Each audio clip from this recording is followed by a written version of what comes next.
which you have given us. I thank you in the name of the most ancient order of monks in the world. I thank you in the name of the mother of religions.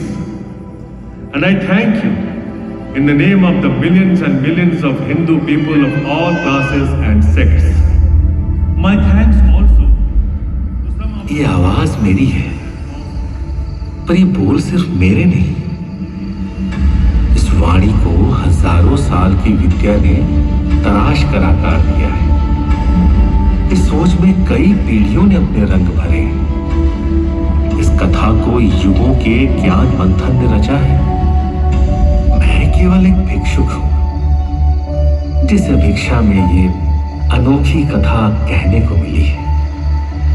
मैं केवल एक दूत हूं, जो आज ये दिव्य संदेश आप तक पहुंचाने के लिए यहां आया है।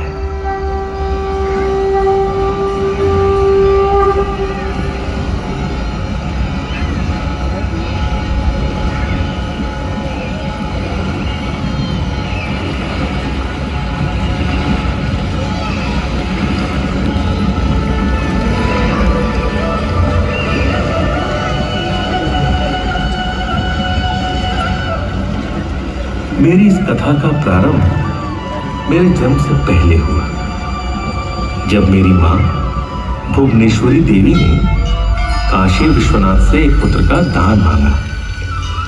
या शायद यह कथा उस वरदान से भी पहले की है।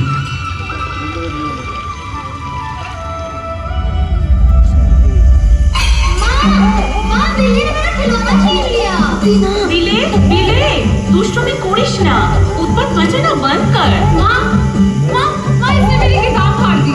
हरामी, तुम तो बड़ी हो ना। हे भोलेनाथ, मैंने आपसे पुत्र मांगा था, आपने तो मुझे अपना एक शिवगन भेज दिया। स्वर्णमयी, मेरे जीवन भाग्य को सबसे पहले मेरी मां ने आकार दिया। अपनी व्याकुल प्रवृत्ति के कारण मैंने अपनी मां और बहनों को बहुत सताया, पर उन्होंने मेरी चंचलता को बड़े ही धैर्य से संभाला। इस स्नेह और संयम के लिए मैं हमेशा उनका आभारी हूं। मैं एक क्षण के लिए भी शांत नहीं रह पाता था।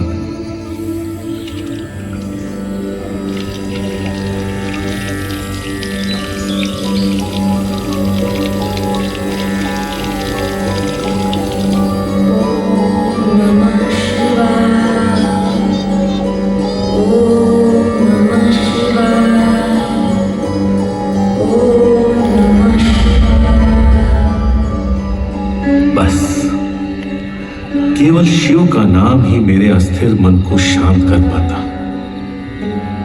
ये बात मेरी मां समझती थी और उन्होंने ही मेरी उत्तेजना को एक दिशा दी। जीवन को जानने, समझने और इसके आध्यात्मिक अर्थ को खोजने की दिशा। माँ, ईश्वर कहाँ रहता है?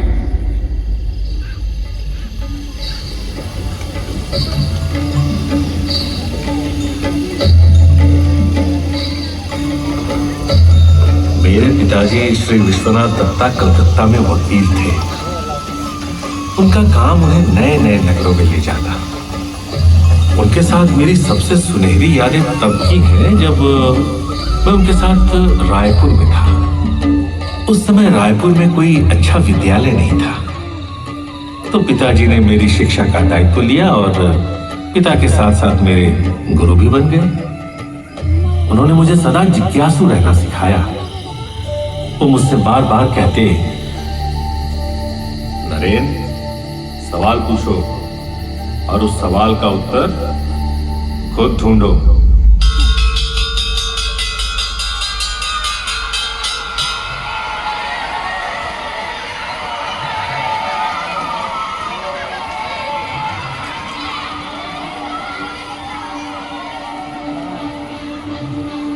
पर सर, कौन? क्या? कैसे? कहाँ? किसने? क्यों? बचपन में मैंने अपनी माँ से एक छोटा सा सवाल पूछा था, माँ, ईश्वर कहाँ रहते हैं? और ये सवाल मेरे जीवन का साथी बन गया। क्या भगवान है? क्या किसी ने उन्हें देखा है? क्या मैं उन्हें देख सकता हूं? अगर हां, तो कैसे?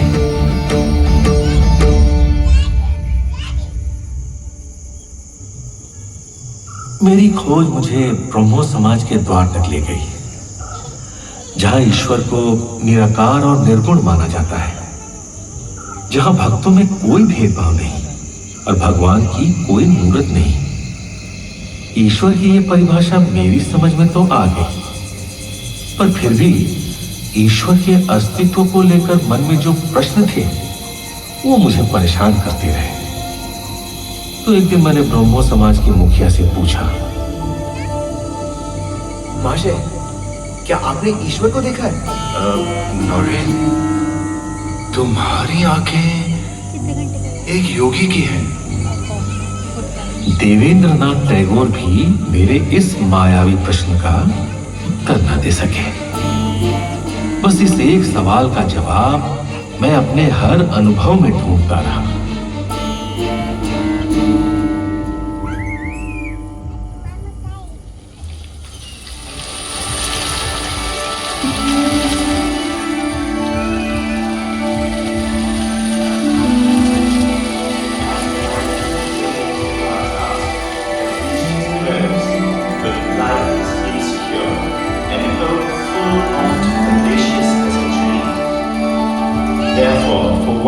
Here produced, I ask thy favor, trusting that thou wilt not deem the offering, though imperfect, premature.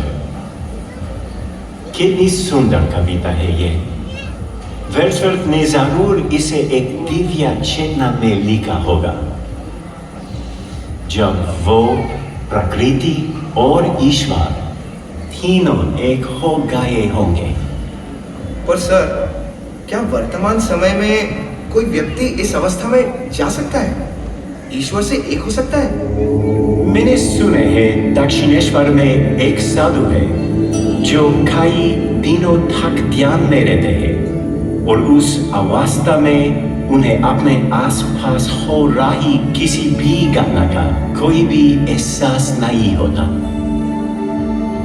Mono चलो निजो निकेतने, मोनो चलो निजो निकेतने, संसार विदेशे विदेशीर बेशे भ्रमकेन कारणे। क्या यही वो थे जिसकी बात प्रोफेसर विलियम हेस्टी ने की थी? ये साधारण सा मनुष्य कैसे एक महान साधु होने का दावा कर सकता है? ये तो पाखंडी मालूम होता है। क्या ये ईश्वर से एक होने का मतलब भी समझते हैं? ये तो मुझे ही नर नारायण बुला गया। कहते हैं मैं लोगों का कष्ट दूर करूंगा, उन्हें मुक्ति दिलाऊंगा। ऐसे व्यक्ति पर मैं कैसे भरोसा कर सकता हूं? कभी कभी दूसरे लोग आपको आपसे ज्यादा पहचानते हैं, बेहतर परख सकते हैं। जो रामकृष्ण परमहंस जी ने मुझ में देखा वो मुझे नहीं दिख रहा था। जिस गुरु ने मुझे मेरे जीवन का उद्देश्य पहचानने में सहायता की, उस गुरु को मैं उस दिन पहचानने में असफल था। इधर मैं जीवन का सत्य खोजने में लगा था और उधर जीवन ने मेरे लिए कुछ और ही सोच रखा था।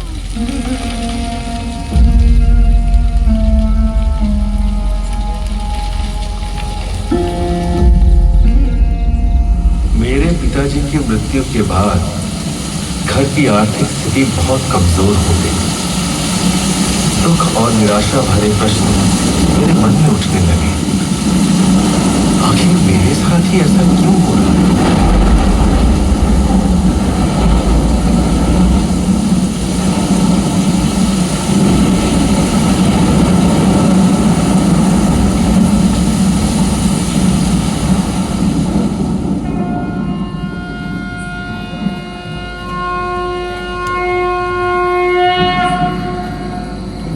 बेचैनी, निराशा, व्याकुलता के सिवा मेरे पास कुछ नहीं। मुझे भगवान, शास्त्र, अद्वैत, वेदांत से अब कोई लेना देना नहीं। नहीं जानना मुझे कोई भी सच। मुझे सिर्फ पैसे चाहिए अपने परिवार की भूख मिटाने के लिए। क्या आपकी ये काली माँ मेरे लिए इतना कर सकती है? हाँ हाँ, क्यों नहीं। मेरी काली माँ कुछ भी कर सकती है। तो कहिए इन्हें मुझे एक नौकरी दिला दे। तुम खुद ही क्यों नहीं मांग लेते इनसे? यही तो है वो।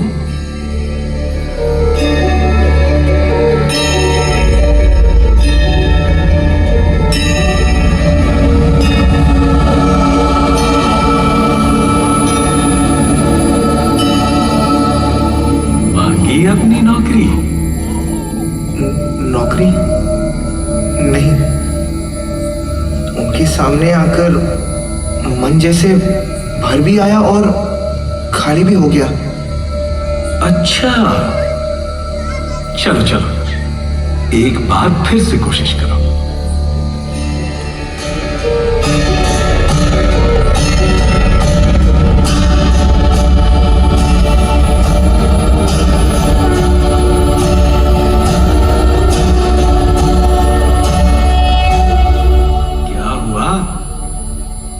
मैं कुछ मांग ही नहीं पा रहा इनसे।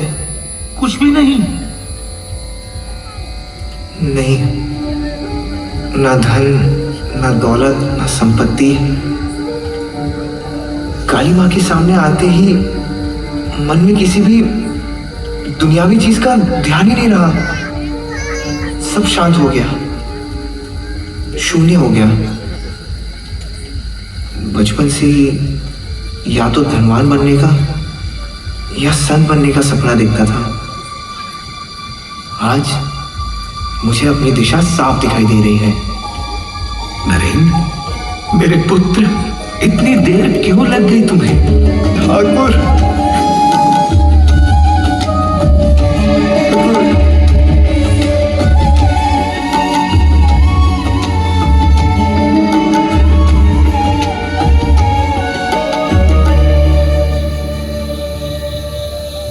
जैसे एक माँ अपने बच्चों के लिए उनके मन अनुसार अलग अलग पकवान बनाती है ना, वैसे ही ईश्वर तक जाने वाले कई मार्ग हैं। रास्ता जो भी हो, ईश्वर के द्वार तक ही जाता है। ईश्वर मानो अमृत का एक असीम सागर है जो मीठा है, शुद्ध है। क्या तुम्हें इस अमृत में समाना नहीं है? गुरु रामकृष्ण परमहंस के मार्गदर्शन ने मेरे विचलित मन को शांत कर दिया। मन व्याकुलता से स्थिरता की ओर, मांगने से मानने की ओर, अंधेरे से उजाले की ओर बढ़ गया। और अब मेरी जिम्मेदारी है कि मैं अपने गुरु की इस विरासत को आगे ले जाऊं, सारे संसार तक पहुंचाऊं।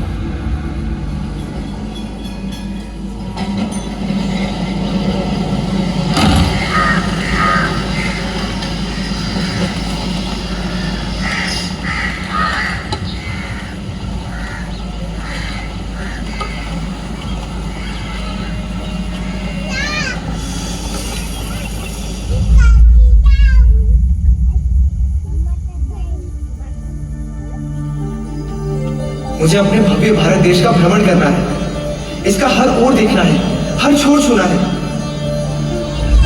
ऐसा करने के लिए तो मेरे पास ना कोई साधन है, ना कोई जरिया, लेकिन मेरे पास अपना विश्वास है। विश्वास अपने गुरु पर, अपने भाग्य पर। अब मेरी आस्था ही मेरा रास्ता होगा।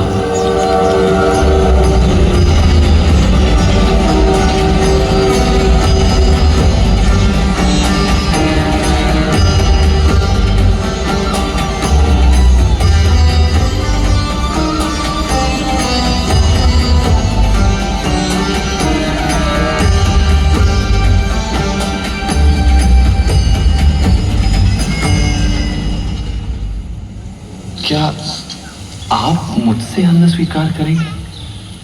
क्यों नहीं? मैं एक सन्यासी हूँ, मेरा ना तो कोई धर्म है ना कोई जात।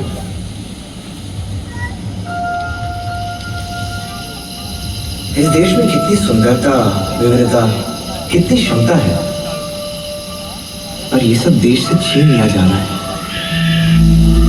इस अपार शक्ति को मिटाया जा रहा है। मैं इसको फिर से उजागर कैसे कर सकता हूँ? कैसे करूं अपने देश के युवाओं को प्रेरित कि वो अन्याय के विरुद्ध बिना डरे आवाज उठाए और आगे बढ़े? क्या मैं इस कार्य के लिए योग्य हूं भी या नहीं?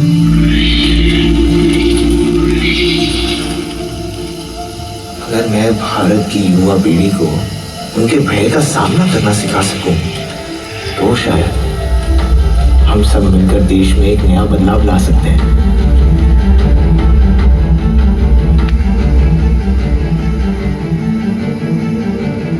पर मैं होता कौन हूं बदलाव लाने वाला? मेरे मन में कई शंकाएं थी, लेकिन हलचल के इस धुंध में मुझे अपने गुरु और मां काली का आभास हुआ।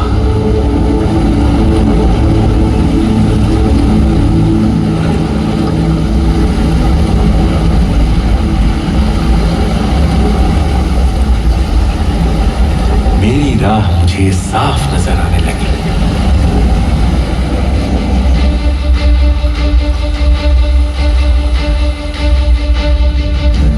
शक्ति। उपनिषदों के हर पन्ने से मुझे शक्ति पुकार रही है, कह रही है मैं तेरे भीतर हूं, तो कुछ भी कर सकता है। खुद पर विश्वास रख। ये मत सोच कि तू निर्बल है। निर्बलता दुख है, शक्ति ही आनंद है। निर्बलता विनाश है, शक्ति ही जीवन है। निर्बलता मृत्यु है, शक्ति अमर है। अपने अधिकार के लिए लड़, साहसी बन, शक्तिमान बन।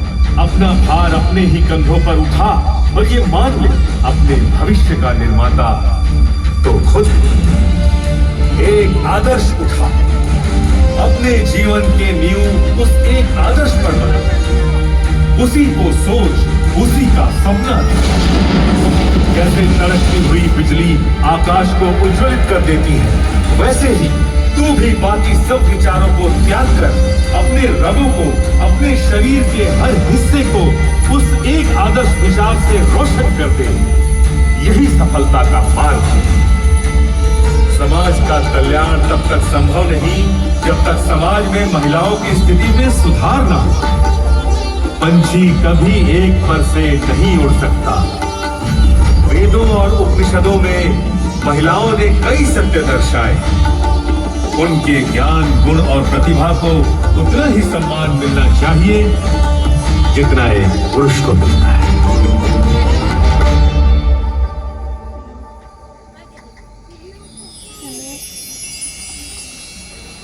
मैं खुशी खुशी युवा पीढ़ी को एकत्रित कर उनमें वो भावनाएं जगा रहा था जिसकी देश को जरूरत थी। पर नियति ने मेरे लिए कुछ और भी सोचा था। हिंदू धर्म का प्रतिनिधित्व पार्लियामेंट ऑफ रिलीजन्स में किसको करना चाहिए? हमारे सांस्कृतिक और धार्मिक ग्रंथों को दुनिया के आगे सही दृष्टिकोण से कौन रख सकता है? हमें किसी ऐसे व्यक्ति की जरूरत है जो पूरब और पश्चिम दोनों संस्कृतियों को समझता हो। हाँ, जो अपनी बातों को स्पष्ट रूप से कह सके। और कोई ऐसा जो हर टेढ़े सवालों का सीधा जवाब दे सके।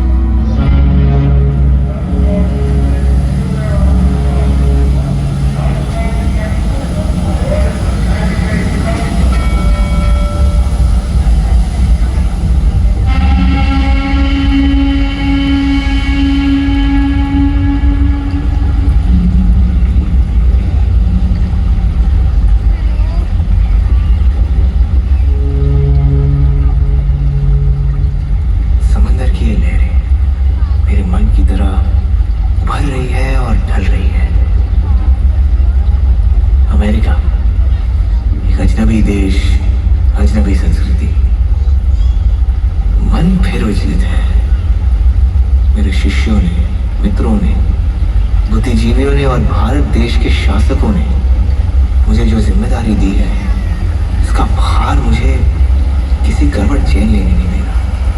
आपने मूर्ति पूजा से जुड़ी मेरी कई गलत धारणाओं को मिटा दिया है स्वामी जी। हमारे धर्म से जुड़ा सत्य आपसे बेहतर कोई नहीं समझा सकता। इस महान कार्य के लिए तुमसे बेहतर कोई नहीं है। भारत की आवाज को खोने मत देना। स्वामी, मेरी उपहार स्वीकार करो और जाओ। मैं दर दर जाके आपके लिए दान दक्षिणा मांगूंगा। आप बस अद्वैत का संदेश पश्चिमी संस्कृति तक पहुंचा कर आइए स्वामी जी।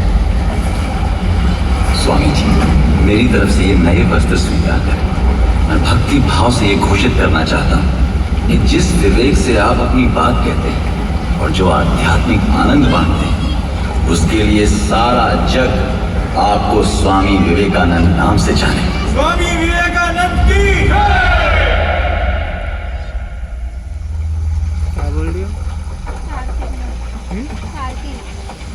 अपने जीवन के उद्देश्य पर डटे रहना कोई साधारण कार्य नहीं है। इस राह पर कदम कदम पर कठिनाइयां थी। शिकागो पहुंचते ही पता चला कि मेरा सेशन अब 3 महीने बाद होगा। शिकागो जैसे महंगे शहर में अब मेरा गुजारा कैसे होगा? क्या भारत की बात दुनिया तक पहुंचाने के सपने पर पूर्ण विराम लग गया है? जिन्होंने मुझ पर विश्वास किया, क्या वो विश्वास अब टूट जाएगा? ये सवाल मेरे मन को कचोट रहे थे।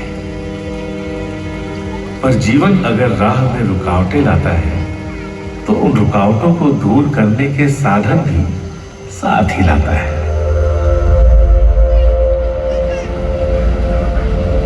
तो बॉस्टन जाने वाली ट्रेन में मेरी भेंट बिस्किट्स एंड बॉन्स, एक अजनबी महिला जिन्होंने मेरी दुविधा समझी और मुझे प्रोफेसर राइट से मिलवाया। भारत देश का संदेश आगे बढ़ाने में प्रोफेसर राइट ने मेरी बड़ी मदद की।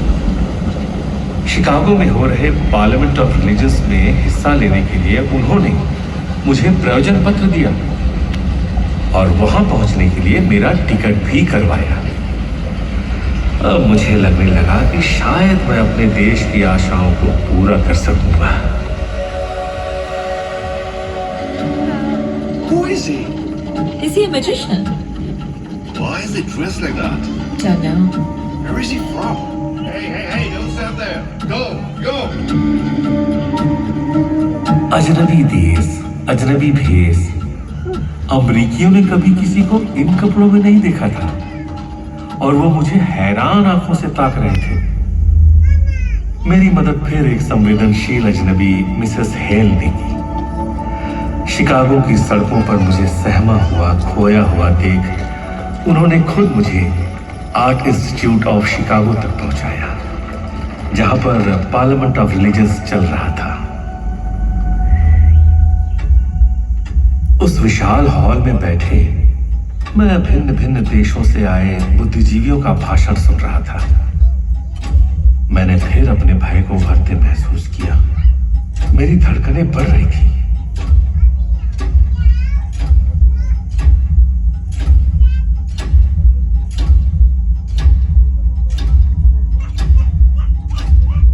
मुझे तो यह भी समझ नहीं आ रहा था कि मैं अपनी बात शुरू कहां से करूं। तब मैंने एक गहरी सांस ली, अपने गुरु का नाम लिया, काली मां को याद किया और मैं समझ गया कि मुझे क्या कहना है।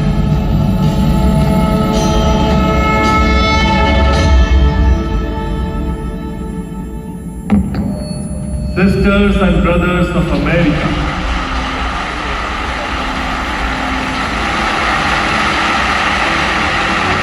it fills my heart with joy unspeakable to rise in response to the warm and cordial welcome which you have given us. I thank you in the name of the most ancient order of monks in the world. I thank you in the name of the mother of religions. And I thank you in the name of the millions and millions of Hindu people of all classes and sects. मैं तो ईश्वर के महासंसार का सिर्फ एक कण हूं, अपनी मातृभूमि का बस एक पुत्र, इस महागाथा का सिर्फ एक पात्र, जिसे काल, स्थान, स्थिति और घटनाओं ने रचा है। कई नाकाम कोशिशों के बाद ही मैंने यही सच समझा है। सुनो तो अपने अंदर मन की, करो तो अपनी करनी। जो कुछ भी मैं हूं या बन सकता हूं सब मुझी से है, मेरे भीतर ही है। मन की गहराइयों से जो उत्पन्न हो वही है परम सत्य। हमारे देश को वीरों की जरूरत है। वीर बनो, पर्वत की तरह अपने सच पर अटल रहो, क्योंकि जीत हमेशा सच्चाई की होती है। भारत की नई ज्वाला बनो, जो देश की रग रग में नया जोश भर सके। निडर बनो, बहादुर बनो, मौत सिर्फ एक बार ही आती है। बार बार कायर की मौत से बेहतर है एक ही बार मरो, मगर वीरों की मौत। भारत का उत्थान होगा शारीरिक शक्ति से नहीं, बल्कि आत्मशक्ति से।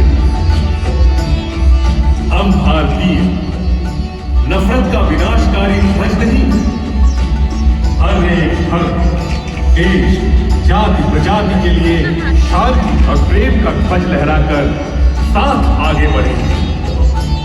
जिस अंधविश्वास ने तुम्हारे मन को अंधकार से ढक दिया है, उस अंधविश्वास को खत्म करो।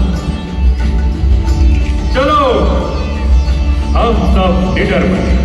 मनुष्य में जो भी सिद्ध है, शिक्षा उसी का स्वरूप है। शिक्षा केवल जानकारी प्राप्त करना नहीं, सच्ची शिक्षा का लक्ष्य है अपने मन को ज्ञान के प्रकाश से शुद्ध और समर्थ करना। भारत के नौजवानों, सत्य को समझने की कोशिश करो और सच्चाई की राह पर चलो। हमारा लक्ष्य भले ही हमसे दूर है, पर चलो हम एक साथ जागे, एक साथ कदम बढ़ाएं और तब तक न रुके जब तक हमारा लक्ष्य प्राप्त न हो जाए।